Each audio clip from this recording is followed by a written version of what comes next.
Break नंतर तुमचं पुन्हा एकदा स्वागत। मुंबईमध्ये कोरोनाचं थैमान सुरू आहे आणि याचबरोबर मुंबईच्या परिसरात ज्या महानगरपालिका आहेत तिथं सुद्धा कोरोनाचा फैलाव दिवसागणिक वाढताना दिसतोय। वसई विरारमध्ये नेमकी काय परिस्थिती आहे जाणून घेण्यासाठी आता आपल्या सोबत विजय देसाई आपले प्रतिनिधी जोडले गेलेले आहेत। विजय, दररोजची रुग्णसंख्येतली वाढ किती आहे वसई विरारमधली आणि तिथली आरोग्य यंत्रणा आता या सगळ्याचा सामना करण्यासाठी किती सज्ज आहे? बेड्स किती उपलब्ध आहे?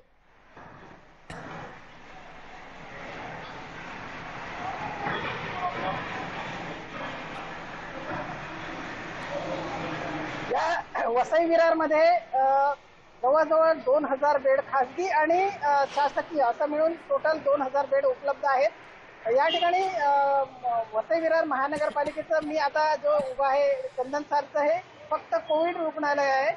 या ठिकाणी 150 बेड आहेत आणि या 150 बेड मध्ये ऑक्सिजनची आयसीयूची सुविधा दिलेली आहे। तसंच कोविड सेंटर 2 या ठिकाणी सुरू केलेले आहेत जे वरुण इंडस्ट्री आहे त्याच्यामध्ये 1200 बेड या ठिकाणी ठेवलेले आहेत। तसंच इतर जे कोविड रुग्णालय जी होती अगोदरची ती बंद करण्यात आलेली होती, परंतु जर आता हा कोरोनाचा आकडा वाढला तर हे जी बंद केलेली कोविड रुग्णालय आहेत ती पुन्हा सुरू करण्यात येणार आहेत। या ठिकाणी जे वॅक्सिन देण्याचं काम सुरू आहे ते प्राथमिक आरोग्य केंद्र आहे, त्या ठिकाणी वॅक्सिनचं सुद्धा काम सुरू केलेलं आहे। या ठिकाणी मोठ्या प्रमाणात रुग्ण वाढत आहेत, याला कारण आहे जी गर्दी या ठिकाणी जमा झाली जाते। या बाजार असेल, रेल्वे स्टेशन असेल, या ठिकाणी मोठ्या प्रमाणात गर्दी होते, तरी सुद्धा महानगरपालिकेने या अनेक जे मास्क परिधान करणं त्यांच्यावरती कारवाई केली।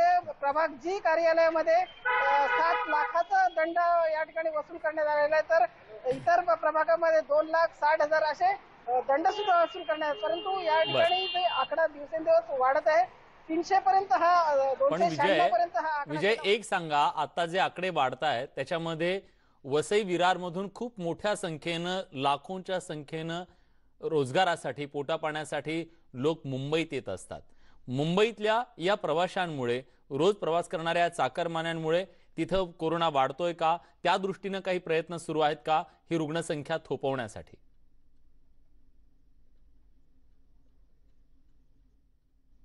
संख्या थोपवण्यासाठी, कारण हा जो विषय आहे जो लोक जी रोजगाराचे जातात त्यांना थांबवू शकत नाही, कारण ते जर थांबले तर त्यांचा घरचा परिवार कसा चालणार?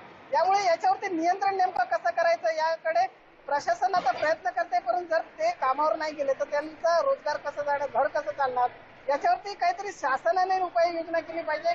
वर्क फ्रॉम होम जे अगोदरची संकल्पना होती ती सुद्धा सुरू केली पाहिजे आणि या ठिकाणचं रुग्ण जर कमी करायचं असतील तर जी होणारी गर्दी आहे मार्केटमध्ये असू दे, रस्त्यावरती असू दे, 8 नंतर जे आता लॉकडाऊन सुरू झाले तरी सुद्धा लोक 8 साडेआठ पर्यंत दुकानं चालू ठेवतात। त्याला हे सुद्धा एक कारण आहे, कारण त्यांच्यावरती कुठेतरी वचक बसला पाहिजे, पोलिसांचा असू दे किंवा महानगरपालिकेचा वचक असायला पाहिजे, तरच ही संख्या आहे ती कमी होऊ शकते। नक्कीच, जे कठोर नियम करण्यात आलेले आहेत, नियमावली घालून दिली आहे, त्याचं पालन होणं गरजेचं आहे। यंत्रणांनी त्याच्या दृष्टीने सक्षम पावलं उचलणं गरजेचं आहे।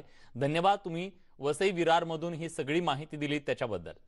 खरं तर या सगळ्या अनुषंगानं एक गोष्ट कायम जाणवतीये प्रत्येक ठिकाणाहून, ती म्हणजे कोरोनाचं हे संकट मोठं आहे, ही दुसरी लाट अतिशय मोठी आहे, ती थोपवायची असेल तर आपल्याला नियमांचं पालन करणं अत्यंत गरजेचं आहे।